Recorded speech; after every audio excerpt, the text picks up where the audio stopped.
It's been a while, but I'm back, and we are going to be covering part 4 of chapter 3, Contradictions That Matter.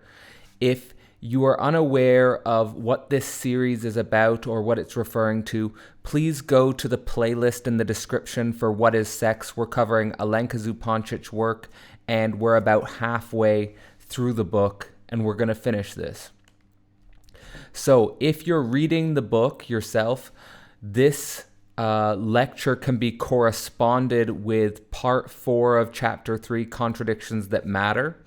However, before we get into the lecture itself, I want to let you know about a masterclass on the Freudian unconscious, which I'll be leading.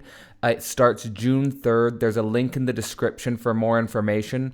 And what we're going to be trying to do in this course is basically read fundamental concepts for the 21st century through the revolution of the Freudian unconscious in the hopes of better integrating this knowledge for the present day. So if you want to join me, if you're interested in learning more about the Freudian unconscious, link in the description and sign up before June 3rd.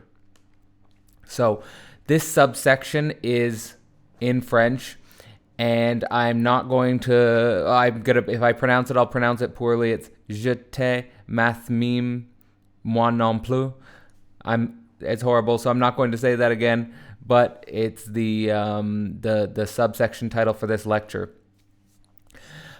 Zupančič starts this part of the book by analyzing the relationship between a dialogue between Alain Badiou and Barbara Cassin. And Badiou is basically taking the position of anti-sophistry, saying that sophistry is anti-philosophical, where there's no truth and it's just opinions, whereas Cassin is saying that sophistry is actually a very important philosophical tool and weapon, and it is misunderstood by some more traditional Platonic philosophers.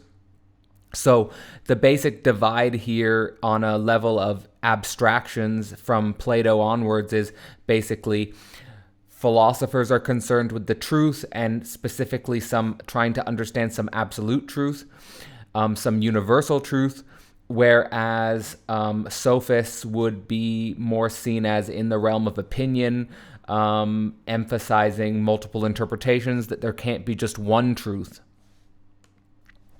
Here is a quote from Badiou and Cassin's work, There is no such thing as a sexual relation.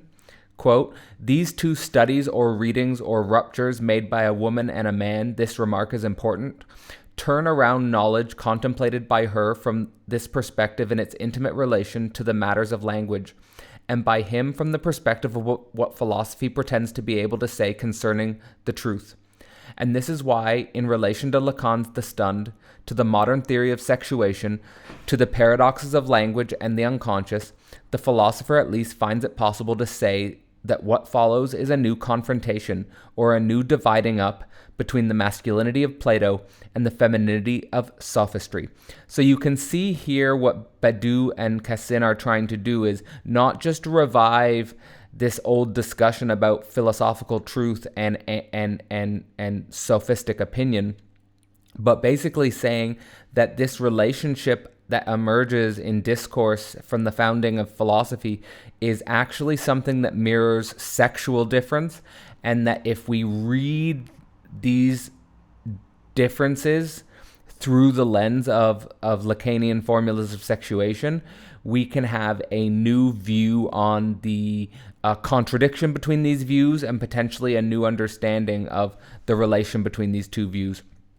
So Cassin says, for example, in regards to sophistry and multiple interpretations of the truth, quote, the interpretation which, if it is not to be directive, has to be ambiguous or equivocal, is here in order to bore a hole, in order to make waves.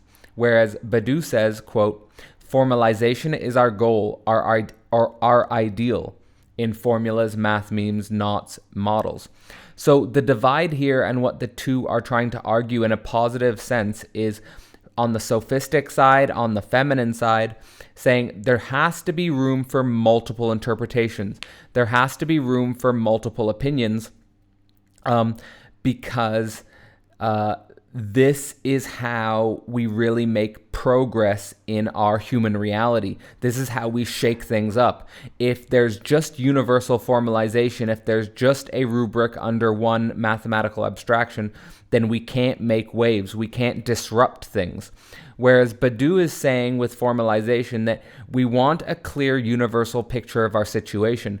We want to have, in some sense, an understanding of the truth in an absolute sense, and not just on the level of someone's subjective opinion.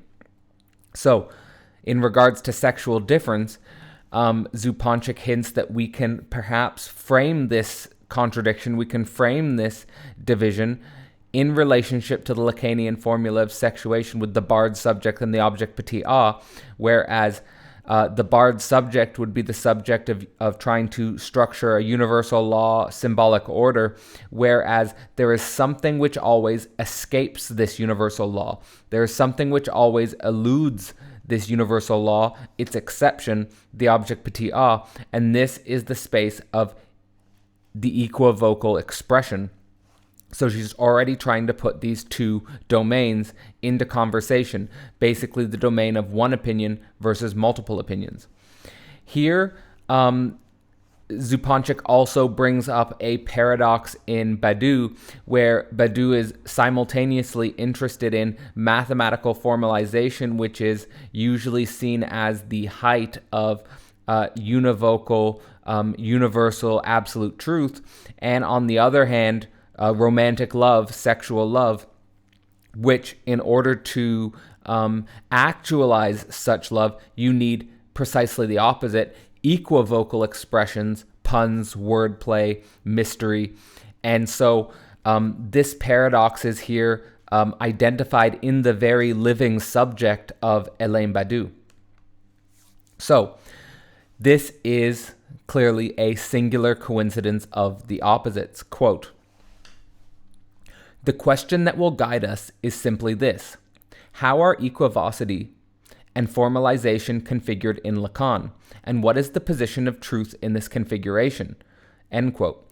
So if anyone of you have already read deeply Lacan, you'll already know that this question of equivocity and formalization is expressed in the very discourse that Lacan attempts to provide us, because on the one hand, Lacan is radically equivocal in the sense that in the analytic session, you are listening to the subjective opinions of the analyst. And on the other hand, Lacan's main attempt throughout his career is to formalize universally a type of understanding of the symbolic order, of the subject, of symptoms, of desire. So, what is the relationship between the equivocal, the multiple interpretations, and the formalization, the universal, in Lacan? How can we bring these together? And ultimately, it is about enactment, it is about embodiment, it is about the way in which universal abstractions become deployed practically in a concrete local situation. Quote, "Let us hear the words from Lacan himself, who this time spells out very clearly what is at stake. If there is a principal law of psychoanalysis, it is that we shouldn't be using words that make sense only for the analyst. I learn everything from my analysts. It is from them that I learn what psychoanalysis is about. I borrow my interventions from them, and not from my teaching, except if I know that they know exactly what something means. I replace the word word by the word signifier, and this means that it lends itself to equivocity, to several possible meanings, and if you choose your words well, the words that will haunt the analyst, you will find the elected signifier, the one which will work. This is a procedure, a method, that is carefully thought out and actually recalls Hegel's warning in the preface to the Phenomenology of Spirit against this kind of philosophical proceeding which concerns itself only with aims and results, with differentiating and passing out judgment on things. This kind of activity, says Hegel, instead of getting involved with the thing, is always already beyond it." End quote. So you'll see here that what Zupančič is trying to communicate through the lens of first a quote from Lacan and then a reference to Hegel's phenomenology is a precise point about the fact that when Lacan is developing his universal theories, his formulas, all of these are being produced from the raw material of the analyst end. It's being produced from the raw material of the work of the subject, as the subject is working through their very concrete, very pragmatic problems, symptoms, desires, and so forth. And this is the material which becomes the structure for Lacan's algebra and so forth.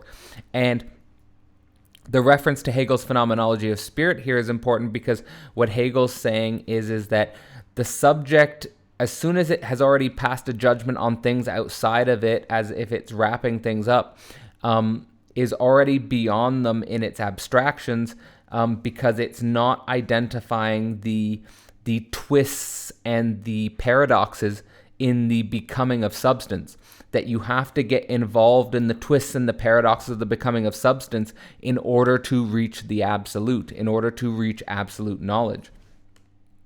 So here is a representation of the difference between a first-order univocal theory of understanding, as maybe is hinted at in Badiou, versus a higher-order univocal theory of understanding, which is deeply informed from the Hegelian and Lacanian presuppositions of a entanglement with the thing, of getting caught up with the thing. So it's not that we can reflectively just pass judgment on the thing and just have a universal, formal abstraction which is in some sense complete and consistent and coherent and just a perfect oneness. In order to develop a true univocal theory, a universal theory, we have to understand that universal theory in its becoming, in its practice, in its instantiation in a local context where there are multiple possible interpretations of the same thing.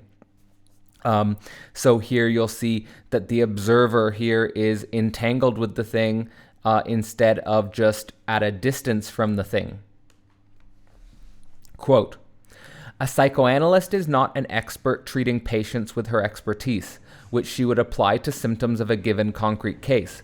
If one wants to shift something in the thing, in the unconscious structure, one has to allow it to speak, for it alone can come up with, produce, the word that eventually works, moves things.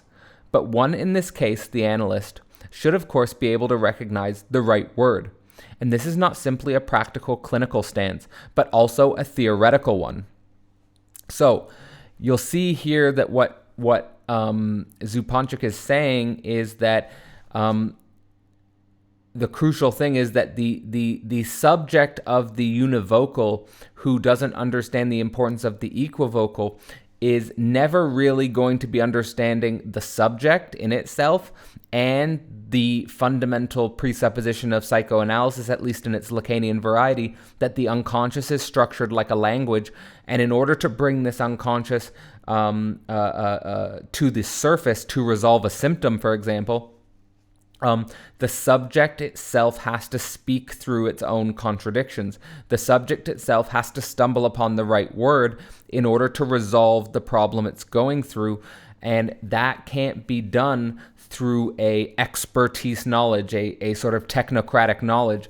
The subject has to work through that on its own, and this working it out on its own, it's of its multiple interpretations of the radical individuality of the universal truth, the coincidence between the singular and the universal, is where it's the ground material through which psychoanalysis can develop a potentially a universal theoretical stance, ultimately. So here also bringing together the last few slides we've been talking about, the first thing is that this coincidence between the univocal, the one interpretation of the universal, and the equivocal, the multiple interpretations, is something that can be brought together if we have an enacted, embodied relation between theory and practice. That it's always entangled, it's subject and substance. It's never just substance independent from subject or subject independent from substance, but they're entangled with each other in like a circular loop or a twisted loop.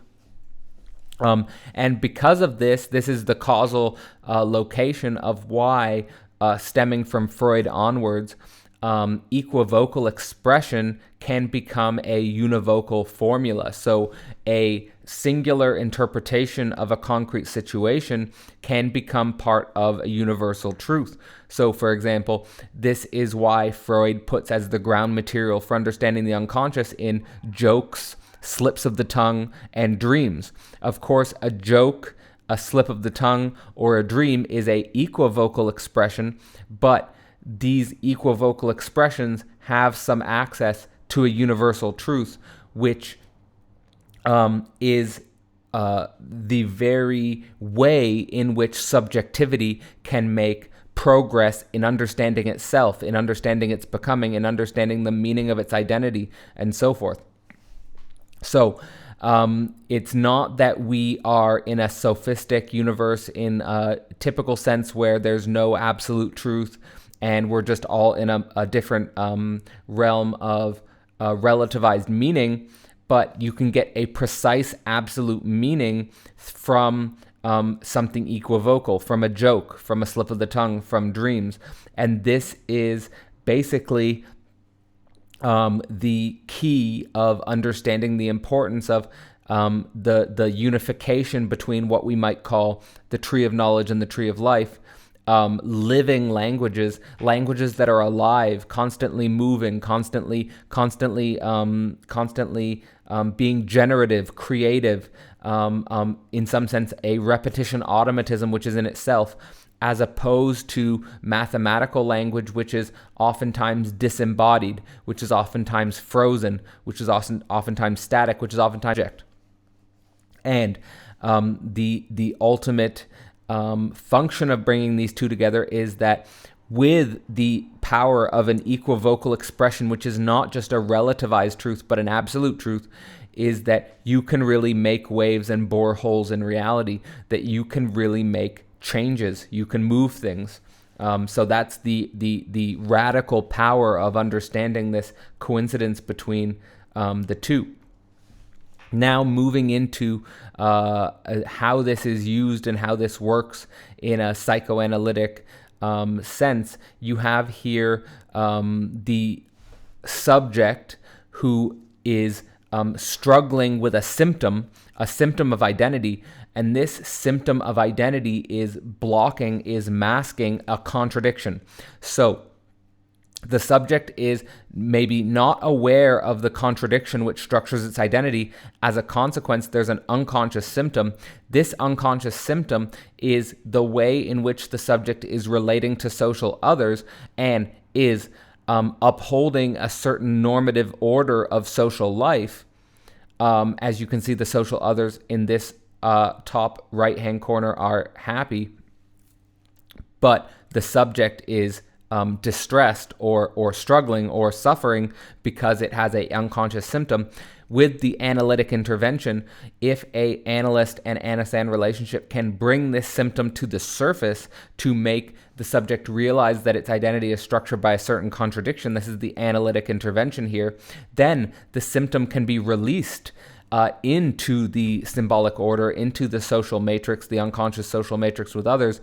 This will be disturbing for the others because this symptom will change the way in which they perceive this subject. But the subject in the end will get stronger, will get better, because it will have relieved itself of an unconscious symptom by bringing to light a certain contradiction. So this is described by Zupančič as a symptomal torsion, where the forcing out of a contradiction for consciousness allows a certain relief, allows a certain new horizon of becoming, and this can be achieved through the through the synthesis of, or the singular coincidence of, equivocal and univocal. It's univocal because this process is proposed to be a universal process, but it's equivocal in the sense that the unconscious of that subject has to bring this to consciousness. It can't be done through just a formal a subject who knows, a big other, if you will, an analyst who tells the subject through its expert knowledge what is wrong with it.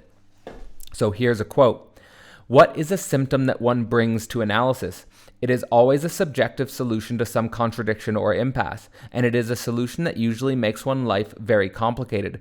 It comes with some degree of suffering, yet it is a solution, and it involves serious subjective investment. The work of analysis consists in forcing out the contradiction solved by the symptom, in relating the symptom to the singular contradiction of which it is a solution. Psychoanalysis does not solve the contradiction. Rather, it solves its solution given by the symptom. It bores a hole where the symptom has built a dense net of significations, and the subject needs to reconstruct herself as a part of this contradiction, as directly implied in it. The contradiction affects an individual, is intrinsically social. Others, our relation to them, as well as our social relations more generally, are implied in it," end quote. So that quote basically expresses what I was saying in the last slide, that what is happening in an analysis in a relationship between univocal and equivocal, and the coincidence between the two, is always about the subject's identity being a symptomal formation, which is an unconscious solution to a certain contradiction. And then in an analysis, hopefully the subject will be able to, through its own subjective work, bring out the contradiction which structures the symptom, and in the same time, this bores a hole in the unconscious social reality, because social relations will have to change, be reorganized, because they're built fundamentally on a contradictory symptomal level. This doesn't get rid, as we'll go into in the next slides, this doesn't get rid of contradiction, but it changes the nature of the subject's identity in a fundamental way. So here you see the work of a psychoanalytic intervention in a formal diagram. So, quote, "This is why the key in psychoanalysis is not a key to a hidden meaning, but the key that unlocks this form itself, makes what has been associated to compose the hidden meaning disassociate. And this is what the right word does."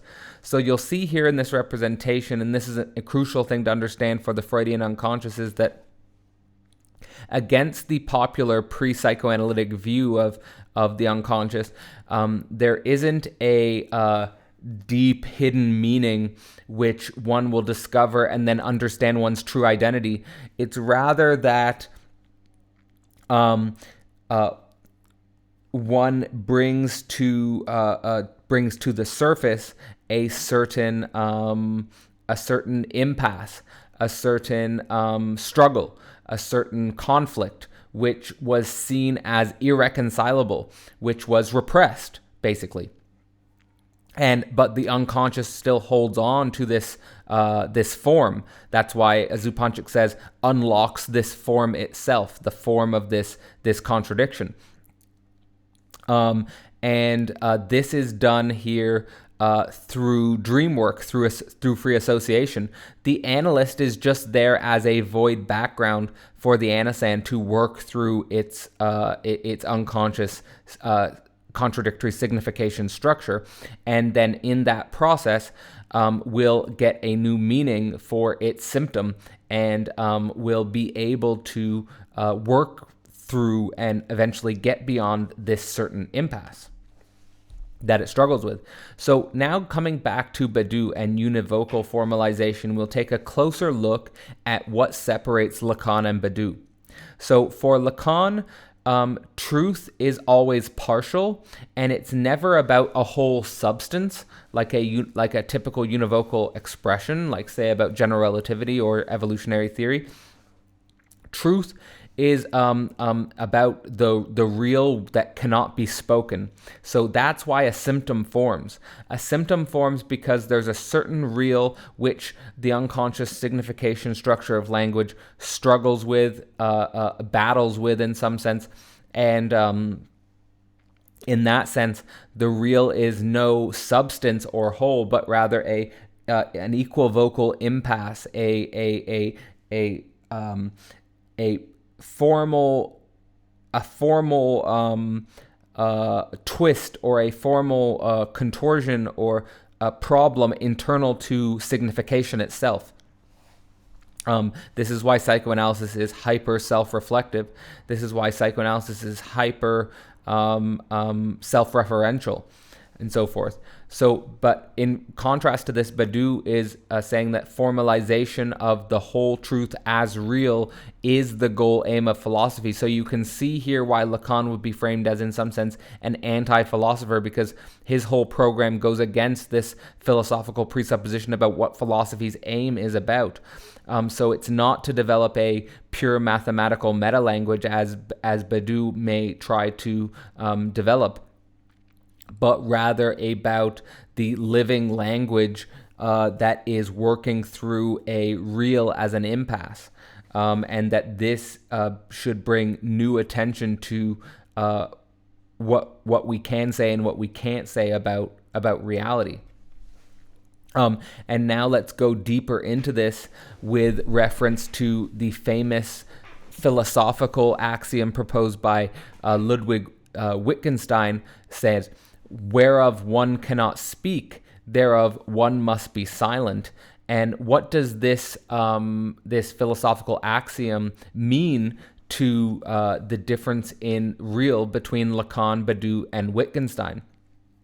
Well, we can say here that what Wittgenstein is trying to say is that if we start with thoughts, as all philosophers, we start with thoughts. And then for Wittgenstein, you can move to linguistic truth, and which is a certain logical coherency, a logical consistency that has perhaps a universal level. But then when we think about getting to reality in itself, this is an impossible task. So you might recall, for example, the famous Kantian noumenal. Wittgenstein here may be sympathetic with this basic idea. That we cannot speak of the thing in itself. So where we cannot speak of the thing in itself, we must remain silent. This is a type of, I guess in a Hegelian point of view, this is a type of mystical stance or a stance of traditional mysticism. Whereas Badiou is saying thoughts, we can move to mathematical truth, which has a more universal, gives us more access to a universal level of truth, and that this truth could correspond to reality, which is fundamentally understandable through mathematization.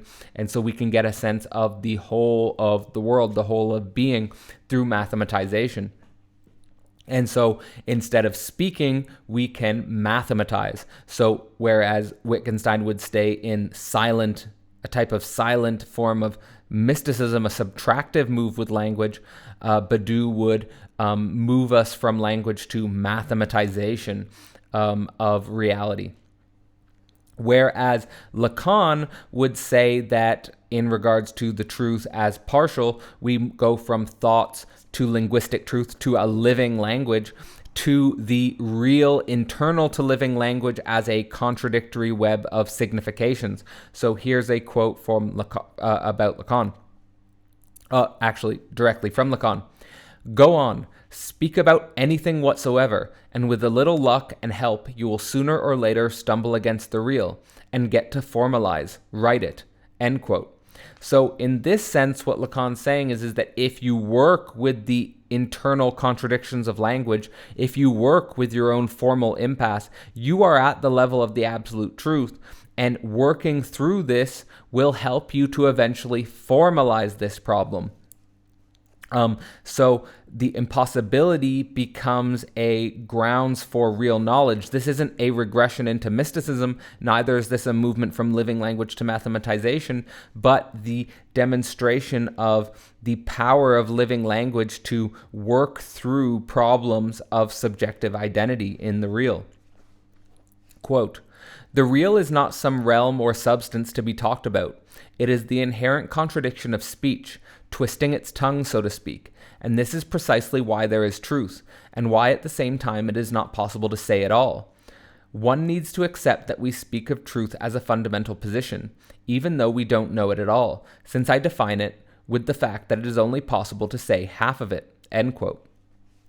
So here you'll have here some of the things I was saying in the last slide, that the real is not a substance out there, but rather a problem in here, internal to our significations, and it is not a thing so much as it is a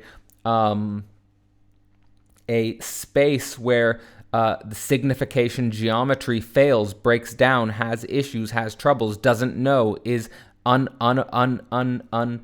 unable to express a certain suffering or pain or emotional tragedy, and so forth. Here, another quote about the coincidence between univocal and equivocal. Quote, "A matheme is not simply a formalization of some reality. Rather, it is the formalization of the impasse of formalization. The structure that attempts to articulate the real is determined in its foundation by the real it attempts to formulate." So here you do have a loop, you do have a causal loop, but it's a twisted one. It's not a loop between thought and substance, as in the traditional philosophical presupposition. It is a loop between thought, linguistic thought, and the real as a anti-substance, as a problem internal to linguistic structure. So, for example, you might say that Parmenidean being is a cover of the real. So instead of basing all of philosophical signification on this relationship to an absolute substance, we're basing all signification in relationship to a certain impasse, to a certain deadlock, to a certain contradiction that is inherent to signification. And the above is another requote, but to build on that further, here you get the idea that the formalizations that are being developed, the univocal formalizations are being developed from this framework, from this engagement with the real, are the ways in which we can relate universal symbolic formalism to concrete equivocal situations, as in a love relationship, because each love relationship is different. There's as many possible interpretations for a love relationship as there are subjects involved in the relationship. And at the same time, it's possible to develop a univocal expression for these equivocal situations through this sort of understanding of the internal signification structures of language. So back to the previous diagram on formalizing the relationship between the analyst and the analysand, we can approach what psychoanalysis would term as a type of psychoanalytic realism, whereas we're not talking about substance, the traditional ontology, for example, but rather we're understanding that what symbolism comes to structure as rational, as truth, as accessibility of substantive real is in fact grounded in a paradox of the real. It's grounded in a pre-ontological gap. It's grounded in a pre-ontological rupture of a tangled signification. And this means that in opening up the space of truth, there is a link between discourse and the real. This is where we find truth. So the truth is found in the expression between a subject's discourse and its own problems of formalization. And now Zupančič moves on to analyze what this means for the relationship between psychoanalysis and science, because of course the scientific subject would be aligned with Badiou's attempt to universal mathematization or univocal expression, whereas the psychoanalytic subject is much more trying to unify the univocal with the equivocal, which would be, as we started, the feminine hysterical position or the sophistic side. And in relation to this, Zupančič is saying that psychoanalysis does not side with science. It does not in some sense, it's not partial to science over other knowledge practices, but rather is interested in the way science as a discourse, interested in the way science as a form of language, is wrestling with certain paradoxes. And so psychoanalysis would pay attention to the paradoxes internal to science. It would pay attention to the problems of universal theory. It would pay attention to the ways in which universal theory is always, in some sense, thwarted from within, that there's always gaps, cracks, antagonisms internal to not only the subjects of science, but communities of science and different ideological factions. So,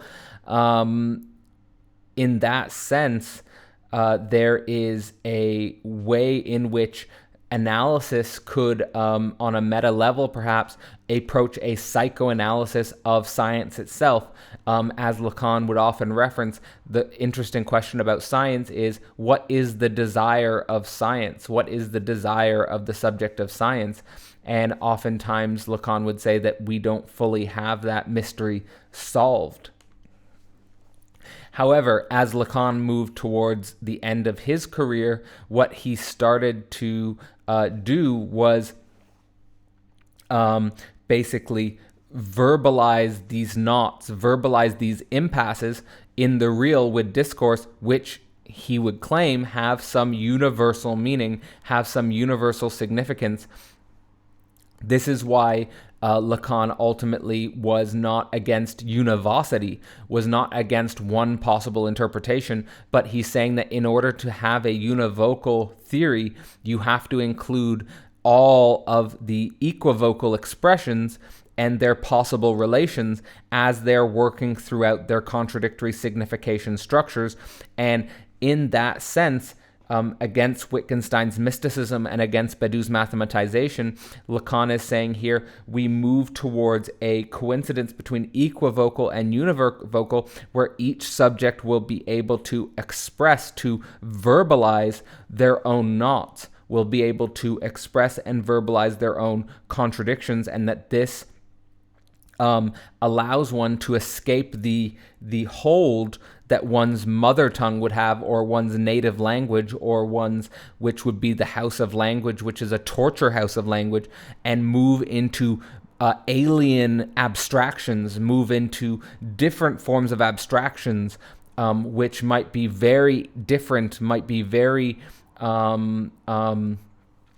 foreign to one's original identity, because ultimately by working through all of one's contradictory symptoms, one becomes a different type of human being.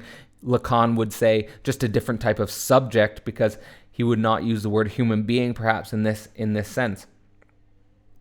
So ultimately this brings us down to a very pragmatic, very important dimension of our personal lives, is what do we do with our own inner knots? What do we do with our own personal tensions and struggles and contradictions?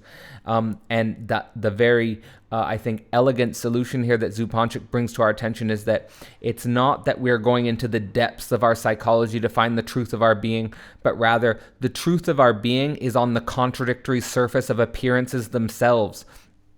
And this is another feature of the coincidence between Hegel and Lacan, where the absolute truth is here right now as a synthesis between the appearances and the absolute reality, where the absolute reality and the appearances are really one thing, and that if we give ourselves to the contradictions of our social appearances, and we work through these with bravery and courage perhaps, and a desire to speak our unconscious truth, that this is the way to become a more real subject, a subject of the real, you might say. So that's why Zupančič says, do not accept contradiction, use contradiction, embody contradiction, and speak your truth, and you will get more real, more universal. Here's a quote. It is not about accepting the contradiction, but about taking one's place in it. This is what the position of truth could be understood to amount to. When I talk about a fundamental contradiction, I am not referring to some contradiction buried deep down in the foundation of things and influencing them from there. Contradiction is fundamental in the sense that it is persistent and repeating, yet always in concrete situations, on the surface of things and in the present. It is by engaging with it in these concrete situations that we work with the fundamental contradiction. Contradiction can become and can be used as the source of emancipation from the very logic dictated by this contradiction. This is what analysis ideally leads to. Contradiction does not simply disappear, but the way it functions in the discourse structuring our reality changes radically, and this happens as a result of our fully and actively engaging in this contradiction, taking our place in it. So here, repeating what I was saying in the previous slide, for Zupančič, you might say that the absolute and the absolute reality is nothing but the most intimate contradiction that you're working through in living language, your battle with the real. And the totality, perhaps, of all of these battles with the real is the becoming of the absolute, where this is why Hegel says that the absolute is at war with itself, because it's fundamentally in a contradictory becoming. So here's an overview of this lecture. First, we started with the difference between philosophy and sophistry, which Badiou and Cassin tried to approach under the formula of Lacanian sexuation. Then we went on to trying to understand the relationship between univocal theory and equivocal practice, and the potential way to merge universal theory and equivocal practice. The way we analyze the utility of this bringing together universal theory and equivocal practice is the real of an analytic intervention. The analytic intervention is based on such a singular coincidence of these two dimensions, and the reason why is because the unconscious needs to speak itself in order to relieve its symptom and bring to consciousness the contradiction from which it formed. And then finally, fourth, as we try to further emancipate ourselves from our own linguistic knots, which cause us pain and suffering, we require a type of parallax shift, a type of new look, a new perspective on the knots and the contradictions themselves. We don't want to get rid of all contradictions and all knots, but rather use them as a weapon and take our truth in them, to boldly stand in our contradiction, to boldly stand in our knot, and from this we'll become more real. So I want to reiterate that this June 3rd, I will be starting a Freudian masterclass. We will be trying to understand the meaning of the Freudian unconscious for the 21st century. If you want to join me, links in the description for more information on what we'll be doing, what we'll be reading, and how we'll be approaching that. And if you appreciate these videos and if they're helpful, one of the best things and one of the best ways you can help me and help to grow and help to engage with me is to become a supporter on Patreon, where I am trying to develop philosophy for the 21st century. So join me, engage with me, reach out to me, message me, and we can go deeper into these topics. So that was part 4 of chapter 3, Contradictions That Matter. I hope that was a useful overview, and I will see you in the next episode.